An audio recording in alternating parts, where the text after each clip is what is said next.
नमस्कार, मैं रवीश कुमार।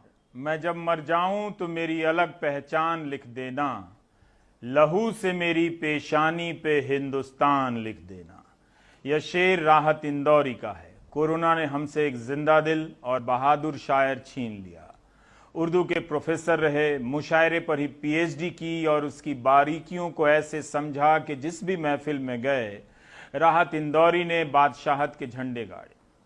हाथ खाली हैं तेरे शहर से जाते जाते, जान होती तो मेरी जान लुटाते जाते। अब तो हर हाथ का पत्थर हमें पहचानता है, उम्र गुजरी है तेरे शहर में आते जाते। इंदौर के राहत इंदौरी हमारे बीच नहीं हैं। अपनी शायरी से इस शहर को एक पहचान दी और उनकी शोहरत के हर मुकाम में कभी इंदौर अलग ना हो सका। आज वे उस इंदौर अपने लाखों चाहने वाले पाठकों को, श्रोताओं को अलविदा कह गए। एक शायर की जिंदगी का हिसाब आप टीवी के कार्यक्रम में चलते फिरते नहीं कर सकते, मगर मिजाज से वे जिद्दी थे। ऐसा लगता था कि दुनिया से अपनी शायरी में भिड़े रहते हैं। मजा चखा के ही माना हूं मैं भी दुनिया को, समझ रही थी कि ऐसे ही छोड़ दूंगा दुनिया को। उनके ही शेर हैं सारे। राहत साहब का एक मशहूर शेर है जो हर महफिल की सांस है। उनकी रगों में एक हिंदुस्तान दौड़ता था जिसे वो किसी को हाथ तक नहीं लगाने देना चाहते थे।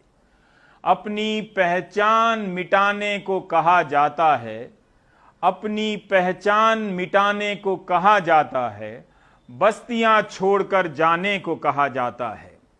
जान थोड़ी है अगर खिलाफ है होने दो, जान थोड़ी है अगर खिलाफ है होने दो। ये सब धुआं है कोई आसमान थोड़ी है। लगेगी आग तो आएंगे घर कई जद में, लगेगी आग तो आएंगे घर कई जद में। यहां पर सिर्फ हमारा मकान थोड़े ही है, हमारे मुंह से जो निकले वही सदाकत है। हमारे मुंह में तुम्हारी जुबान थोड़ी है। मैं जानता हूं कि दुश्मन भी कम नहीं, लेकिन हमारी तरह हथेली पर जान थोड़ी है।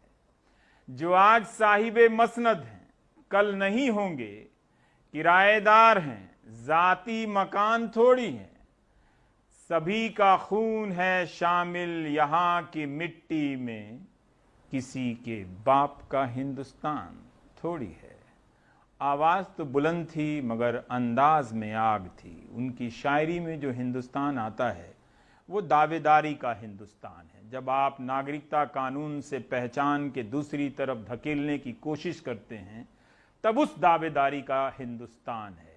उनकी शायरी में पहचान का एक परचम है जिसका नाम हिंदुस्तान है, और वो इससे दावे के साथ कहा करते थे, ऐ वतन एक रोज तेरी खाक में खो जाएंगे, ऐ वतन एक रोज तेरी खाक में खो जाएंगे, सो जाएंगे मर के भी रिश्ता नहीं टूटेगा हिंदुस्तान से, ईमान से।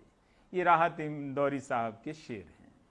कहता हूं कि नए ऐवान की तामीर जरूरी है, मगर पहले हम लोगों को मलबे से निकाला जाए। नए ऐवान की तामीर जरूरी है, मगर पहले हम लोगों को मलबे से निकाला जाए। पहले हम लोगों को मलबे से निकाला जाए। वाह। और सुने साहब, अपनी पहचान मिटाने को कहा जाता है। क्या बात है।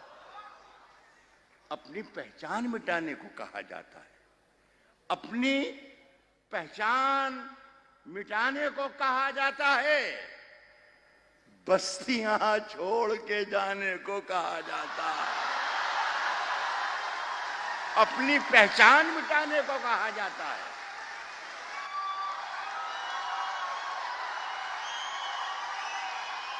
शुक्रिया। आगे की दो लाइनें सुन लीजिए। अपनी पहचान मिटाने को कहा जाता है, बस्तियां छोड़ के जाने को कहा जाता है। पत्तियां रोज गिरा जाती है जहरीली हवा, और हमें पेड़ लगाने को कहा जाता है। वाह। अपने हाकिम की फकीरी पे तरस आता है, अपने हाकिम की फकीरी पे तरस आता है, अपने हाकिम की फकीरी पे तरस आता है जो गरीबों से पसीने की कमाई मांगे। अपने हाकिम की फकीरी पे तरस आता है जो गरीबों से पसीने की कमाई मांगे। सारा दिन जेल की दीवार उठाते रहिए, सारा दिन जेल की दीवार उठाते रहिए। ऐसी आजादी कि हर शख्स रिहाई मांगे। अफवाह थी कि मेरी तबीयत खराब है, अफवाह थी कि मेरी तबीयत खराब है, लोगों ने पूछ पूछ कर बीमार कर दिया। रुक रुक के लोग देख रहे हैं मेरी तरफ, तुमने जरा सी बात को अखबार कर दिया। राहत साहब मीडिया की बुज़दिली के भी बड़े आलोचक थे। अफसोस कि अब वे नहीं हैं। इंदौर भी राहत साहब के बिना इंदौर सा नहीं होगा। नौजवानों के बीच उनकी लोकप्रियता ऐसी थी कि सिर्फ चेहरे पर भाव आता था और तालियां बज उठती थीं। कहने से पहले ही दाद लूट ले जाने वाले शायर थे। एक ऐसे दौर में जब मजहब के नाम पर पहचान की राजनीति लंबी चल रही है, दिन रात टीवी के पर्दे पर हिंदू मुस्लिम के नाम पर डिबेट चला, लोग मायूस हुए। राहत साहब का एक शेर उनमें जान भर गया, सभी का खून है शामिल यहाँ की मिट्टी में, किसी के बाप का हिंदुस्तान थोड़ी है। जो आज साहिबे मसनद हैं, जो आज साहिबे मसनद हैं, जो आज साहिबे मसनद हैं, कल नहीं होंगे। जो आज साहिबे मसनद है कल नहीं होंगे। किराएदार हैं, जाती मकान थोड़ी है, सभी का खून है शामिल यहां की मिट्टी में, किसी के बाप का हिंदुस्तान थोड़ी है। कोरोना ने एक अजीज शायर को हमसे छीन लिया। राहत इंदौरी को याद किया जाता रहेगा। जब आप भूल जाएंगे तो उनका कोई शेर कहीं से चला आएगा, आपको हंसा जाएगा, गुदगुदा जाएगा और जोश से भर जाएगा। उनके निधन की खबर आते ही ऐसे ही अनगिनत शेर व्हाट्सएप की दुनिया में बिजली की रफ्तार से दौड़ने लगे। ये किसी शायर की ताकत है, उसका इकबाल हमेशा बुलंद रहता है। गुलाब, ख्वाब, दवा, जहर, जाम, क्या क्या है, मैं आ गया हूं बता इंतजाम, क्या क्या है। मैं जब मर जाऊं तो मेरी अलग पहचान लिख देना।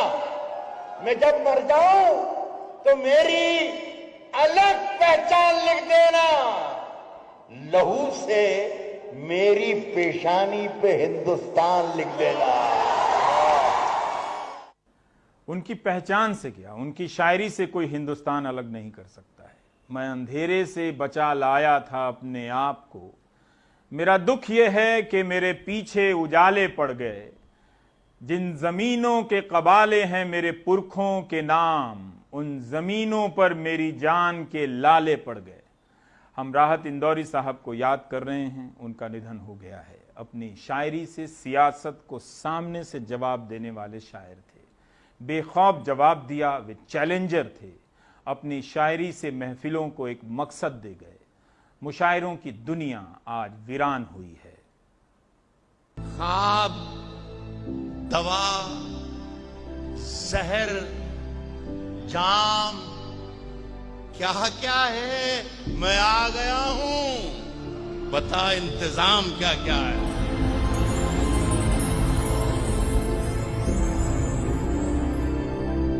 रिफतुल्लाह कुरैशी के मजले बेटे ने ख्वाब बुनना शुरू कर दिए थे। हालात ठीक नहीं थे, गुर्बत थी, तंग रास्ते थे, पर ख्वाब थे। पसीना था, मेहनत थी, लगन थी। उर्दू के कई अखबार रिसाले घर आया करते थे। बस यहीं से राहत कुरैशी का राहत इंदौरी करवट लेने लगा। मुझे बहुत सी जो चीज़ें बचपन की याद रही हैं, उनमें वो मकानात भी मुझे आज भी याद हैं कि जब मैं ज़मीन पर सोता था तो आसमान मेरी छप्पर से कहीं कहीं पेवन उसके नज़र आते थे। तो मैंने ये इस तरीके की ज़िंदगी गुजारी थी अपने बचपन में। कश्ती तेरा नसीब चमकदार कर दिया, इस पार के थपेड़ों ने उस पार कर दिया। दिलचस्पी क्योंकि मेरी लिखने पढ़ने में शुरू से बचपन से रही थी, तो मेरी दिलचस्पी का सामान था। तो मैं फिर चारों तरफ देखना ही मैंने बंद कर दिया। अलबत्ता मेरी जो पहला शौक़ था पेंटिंग का, वो मैंने जारी रखा था। पेंटिंग कमर्शियल करता था, मेरा बिजनेस बन चुका था उस ज़माने में। असल में शायरी और पेंटिंग मैं समझता हूँ ये दोनों जुड़वा बहनें हैं। किसी की एक लाइन है कि हर आदमी में होते हैं 10-20 आदमी, तो मेरे अंदर भी वो दोनों एक साथ पल रहे थे और एक साथ परवरिश पा रहे थे। तो ये दोनों एक साथ पल रहे थे और ये दोनों बरसों तक साथ रहे और बड़ा समझौता रहा, बड़ा कॉम्बिनेशन रहा। कोई लड़ाई झगड़ा नहीं हुआ। लेकिन अचानक मुझे ऐसा लगा जैसे शायर ने ऐलान कर दिया कि मैं हूँ, अकेला मैं हूँ, और इस जिस्म पर, इस दिमाग पर, इस सोच पर सिर्फ मेरा हक है। हिंदुस्तान के जो टॉपर्स थे, बड़े शायर थे, वहाँ मैंने उनके बीच ये मुशायरा पढ़ा। उस ज़माने में मेरे परिचय में, मेरे तारुफ में से इतना कहा कि लीजिए सुनिए जनाबे राहत को। से पूछो कि गदई मांगती है कितना लहू, सब समझते हैं ये धंधा बड़े आराम का है। मुझे कोई ना पहचानता था ना जानता था, लेकिन मेरा शेर जरूर था मेरे पास जो मैंने